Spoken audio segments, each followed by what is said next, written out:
Hi, I'm Salman, and today we are going to learn how to draw heads from extreme angles.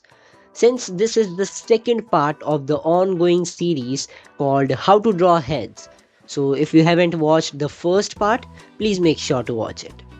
Okay, so now let's understand today's concept by dividing it in two major components: rotating and tilting.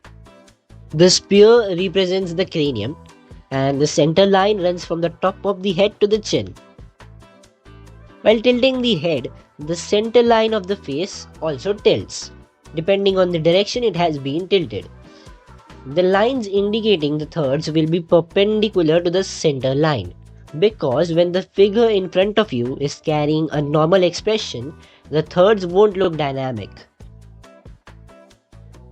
Since the ear is located in the chopped part, one of the chopped side will be away from the shoulder and the other will be facing towards it depending on which direction you rotate.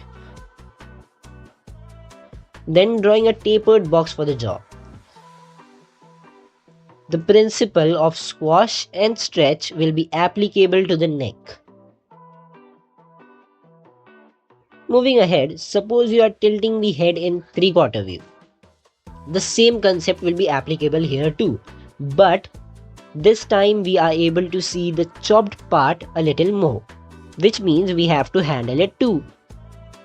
Don't worry, when the side visible to us faces the ceiling, the side part shaped as an ellipse moves to the top of the sphere and we'll be able to see more of the bottom.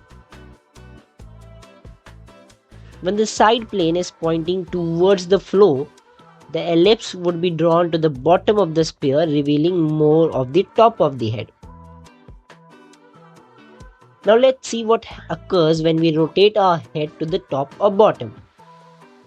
While rotating the head to the top or bottom, we will be introduced to a new concept called foreshortening.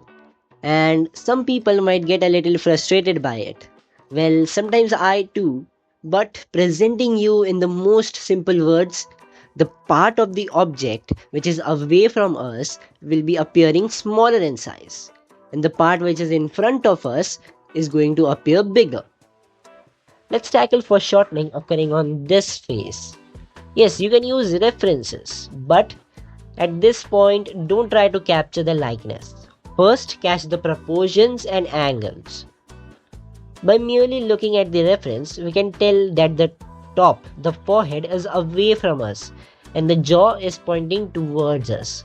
When rotating the head to the top, the angle that eyebrow line and ear line makes increases. The distance between the thirds will get eventually smaller as it moves away. When the jaw moves up, it changes its appearance from looking like a V-shaped volume to a box, and then it turns to a W-shaped volume. We'll get to see more of the bottom of the nose, which is a great indication for her head rotated upward, and it's used while doing some gesture drawings. The ears will not be placed at the same level of eye. In this condition, it will be placed below depending on the degree of rotation. When rotating the head down, the third containing the forehead will be the largest, and the third containing the jaw will appear the smallest. In this position, the ear will be always above the eyes and eyebrow, and the jaw will become more and more pointy. The bottom of the nose will also become pointy. And that's enough for today. In the next video, we'll talk about how to make the Loomis's head to look like your chosen reference. So to get notified for the next part, make sure to subscribe to my channel. It's tough to cover all the angles known to mankind in one single video. So a better option would be to look for the extreme angles references on internet and practice them. That's how I also did it.